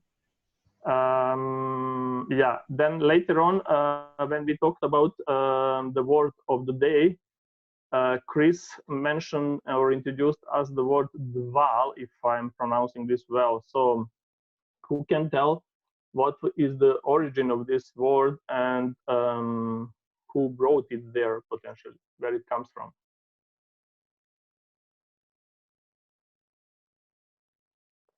Okay, seems it's better I can try to pick someone. How about Svetlana? Yes, I'm sorry, I missed. What should I do? What should I answer? Yeah, the question, I will repeat the question for you. So Chris introduced to us a word of the day. Yeah. And it was something like the wall. I'm also not sure whether I pronounce it correctly or not. And he also mentioned where this word is coming from. Do you maybe remember it? No, I'm sorry, I don't remember. Okay. Anyone else? As for me, it was connected with Africa? Yes. Oh, no. Yes? Yes, that's correct answer. I understood it's South Africa, actually, to be more precise.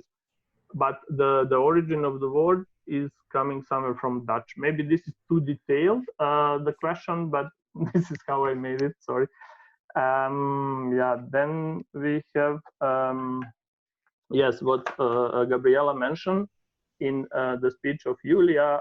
She mentioned tarantula is the name for the famous folk dance of South Italy. And yeah, does anyone remember how this name was adopted?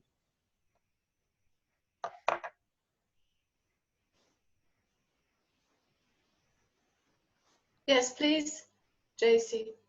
The name came because it was modeled after the movements that were believed to be a result of the bite of the tarantula. Exactly. Thank you.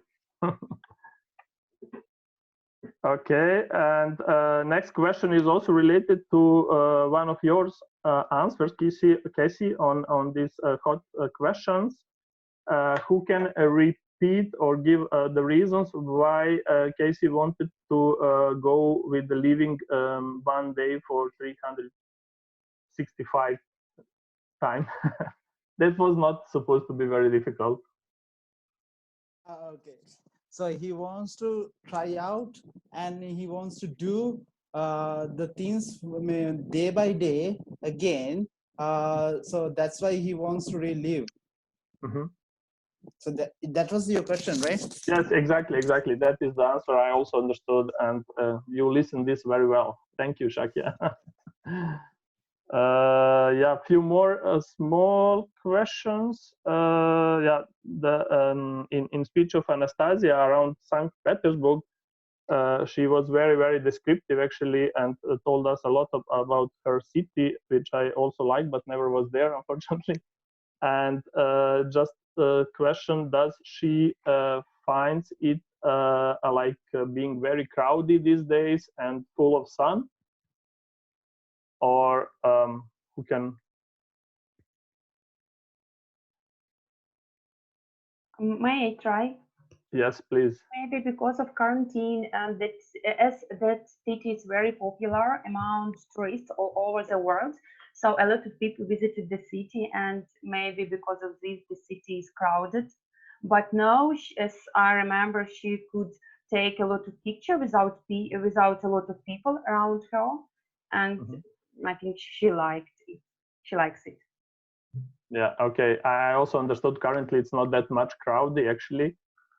Because of all these quarantine measures, and but also what she explicitly mentioned, that this is a very rainy city and yeah, full of rain. Yeah, and they are really happy when they have city days because there are some clouds, some kind of weather. Great, thanks, Svetlana, again. And yeah, the only last question I have, and then I'm ending this part, is actually who can repeat what was the key message from President Reagan's speech?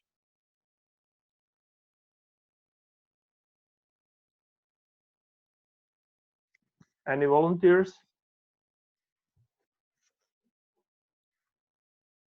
Chris, yeah, please. Casey, actually. The central message was, we're not stopping here, we're going on. Yes, that's the correct answer. Thanks a lot. And that's all for today. I hope I didn't take more than planned for this section. First time I'm playing any role in this meeting, so yeah. Thank you, Dragan. Thank you for support. First time for many of us. Thanks. Now there is another report that should come from Chris, who's our grammarian. Chris is the one who introduced the word, the Afrikaans word dual to us. I will always remember it. So it's your grammarian report, Chris. Yes, I will be giving it now, and I'm so glad to see that you certainly are not in a dual. You're very op en wakker, we'd say in Afrikaans, which means wide awake and able to maintain that attention very well. But let's have a look at the people today. I have got pages of notes. I obviously cannot do all of it in the time allowed, but I'll just quickly go over the notes I've got and mention some of the main points. First of all, I think Alex was the winner for using dual today, so well done, Alex. Then Edita, you had several ums and ehs in your speech, and when you spoke about the ship's dog, we first heard sheepdog. So you have to just be a little bit more careful with that pronunciation. I know we all, me too, have pronunciation issues, but we need to try and be careful when they get to give an incorrect meaning. Also, the way you said war, it sounded to me more like wa. So you maybe need to add an R on the end. Then Julia, you had lots of ers and ums, and you said craftsman who is, and you should have said craftsmen who are. Ludmila said, I was intriguing. I think you meant I was intrigued. Anastasia, you said the way how you use Facebook, whereas you should have said the way that you use Facebook. You also said emotions, what we can show, instead of emotions that we can show or emotions which we can show. And there were several others as well. We did like the way that you used the story of the sunny days, saying that people celebrated when there was sun, and now there were so many sunny days that you could become an alcoholic. That was very nice usage of descriptive language. You also said make the best photos, where you should rather say take the best photos. Aziz, you had some ums and ahs, especially ahs. Dunstan, you used all right and right that weren't necessary to what you were saying. So just be careful of adding in words that aren't necessary. Shakia, you said kinda like several times. Lots of ers and ahs. You said I mean 3 times. You said needs to get instead of just need to. Then you also said words, doubled up in words like we. Alexander, you said we won't get ever lost. You won't get ever lost, where you should have said you won't ever get lost. Then Dragon, is that how you pronounce the name? You, I think, were the winner with ums and ahs and and the,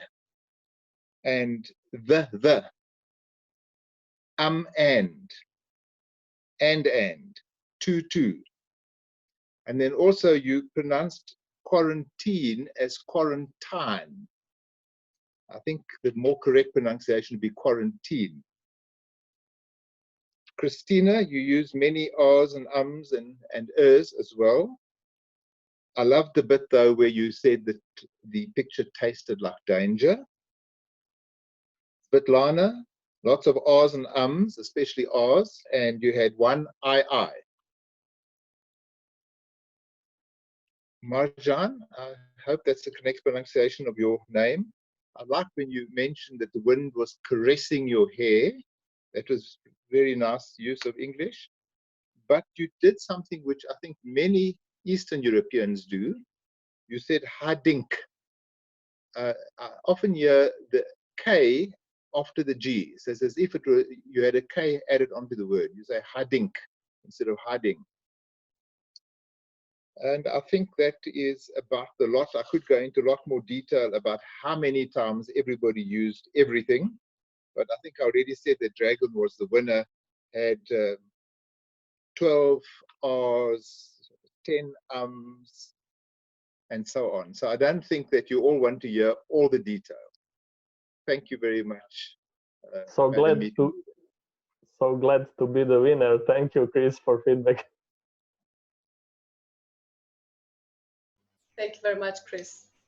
Now, Leroy, were we time efficient?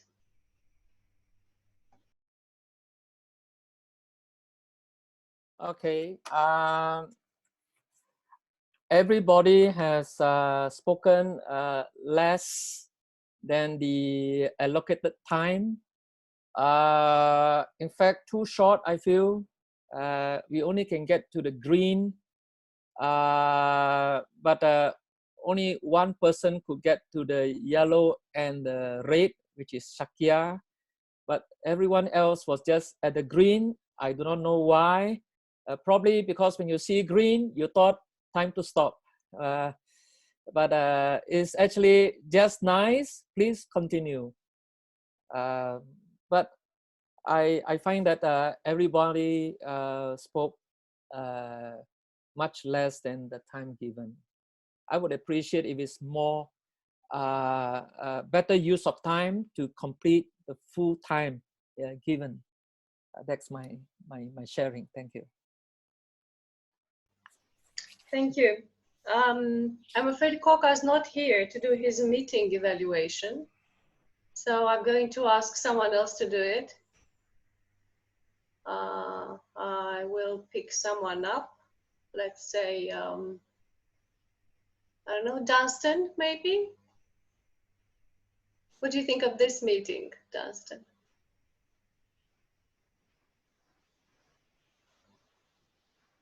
And turn on your mic, please. Your mic, Dunstan. You're muted. Your microphone. Now I can hear. Okay. You hear me now? Yes. Yeah, it's a bit difficult for me to, because I come from a different organization background, and I tend to make comparison, all right? So I try to avoid that because I want to look at something new. What I can feel is that, okay, I make a comparison. I think we start, like in Agora, I've always been interested in Agora since the very beginning when they first being announced, right? I think in the case of Agora, you start at a higher level and higher expectation than the other organization I joined it. And it has an advantage and disadvantage. The advantage of high, just there's a lot more quality input here and more expectation of people learning. But I feel that there is a danger that it may scare the new people off. From my experience from another organization, they start from zero base because their attitude is that everybody can be somebody, and it doesn't matter if you make 1,000 R's or your grammar is upside down, it doesn't matter. Just keep on doing it and improve. That is their philosophy. It's a different philosophy. And I feel that in Agora, we start with slightly different expectation. That is the one thing I can say. The other thing is, it's not delicate, it's maybe indelicate to say this, but I was wondering whether it is too much dependent on a few people rather than building it. Because it's a new organization, a few people has to be out front and push it. But I think the aim, if we want to be long-term, is that all of us have to have ownership in building up.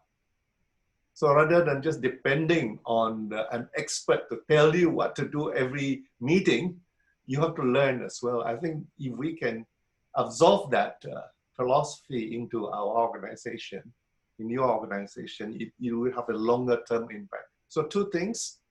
My own personal opinion is that I prefer to start from zero base, meaning we would just pick anybody. My own experience is that I will talk to somebody, say, hey, they said, no, my English is bad, I can't speak. I said, it's okay, it's okay. It is an organization which believes that everyone can be a good communicator. You can start from zero. And I can tell you this, I have been in this line for about 30 years. I've seen people who join us who almost faint when you ask them to stand up and speak. And it took them 6 months to utter the first word. But eventually, they became very eloquent. So that's what my motivation is. So perhaps we have to look at it from that direction. That's my 2 cents worth. Thank you. Thank you very much. I agree with many of your points. Although I would like to say that, for instance, one of the friends I invited 2 weeks ago got cold feet and just ran away. I mean, she was invited by Alexander to say something, and she completely freaked out and never came back. So there is a risk in that as well. Thank you very much. Well, Sorry, just one comment from my side. Yeah, I also attended the other organization, and I can compare them. And I think it's quite a good way to count, for example, filler words and to tell what grammar mistakes you did, because it helps you to improve them. You know what you did wrong. Yeah, some people will not come. Yeah, but I guess we have at that meeting we have quite a lot of people already, and for most of us, it's really helpful when we know what we did wrong or where we can improve ourselves. And when we're getting feedback, the feedback is really positive in most cases, and it's encouraging. Yeah, and this way, I think there's a good way to evaluate what we're doing. Yeah. May I just add in something? I think maybe it's because we're on an online meeting. It's a different experience completely rather than a face-to-face meeting. There is an element you may not be aware of it. In the online meeting, there's an element of competition in it. Without being conscious of it, we try to be better. Whereas if face-to-face, you know, is different. We are among friends who laugh at each other's clumsiness. So it's different. So it's not fair to I think this phenomenon may be an online meeting kind of a situation. I hope so. That when you have your actual meeting, it's different. You can feel the warmth of the friendship. You can feel from the tone of the voice. That's why people who almost wouldn't dare to say a word eventually would say it because they can feel it. So I look forward, but I know you guys are from so many places. That's the beauty of it. But I think in your own locality, it may be different. Thank you. Alexander, a few words about today. Today is the 4th meeting, I think, in Madrid, Speak to Lead. Which of the two Alexanders? You.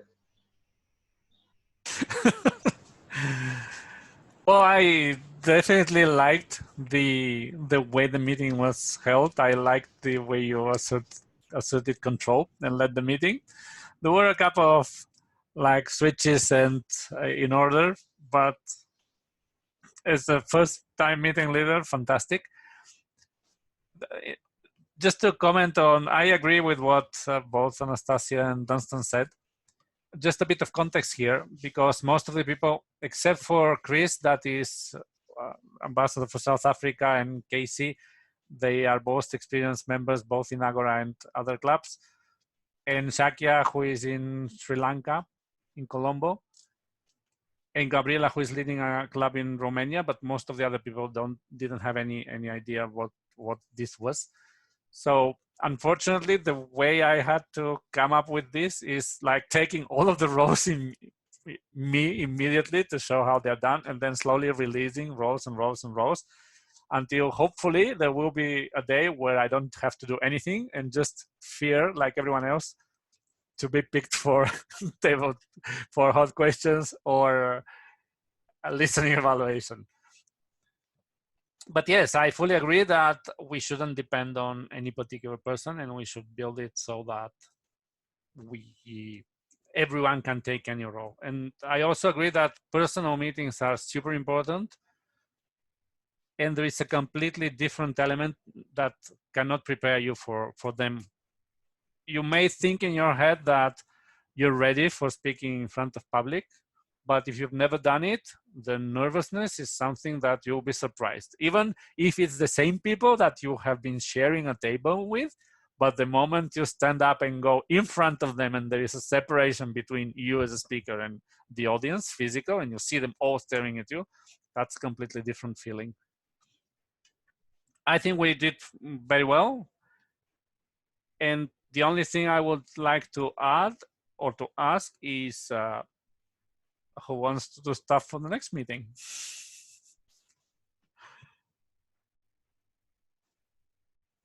Who wants to lead the next meeting? Hopefully next meeting, I won't even have to open the meeting, because actually that's something that the meeting leader does, not me.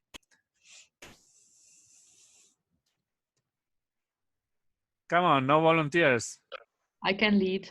Great. Okay, we have a meeting leader. Anyone else that wants to do any roles? Oh, you're so shy. Or we can continue in the chat. We have the meeting leader already. That's the official chaser for roles as well. Okay, then that's it for my side. Thank you everyone for coming here. Thank you for being here. Thank you, Gabriela, for leading the meeting. I think. Hope to see you next Saturday. Thank you very much. I would use a gavel, but I have none, so meeting is adjourned. Thank you. Thank you. Bye. Thank you. Bye bye. Have a great weekend. Thank you. Very enjoyable. Bye. Bye. Bye bye.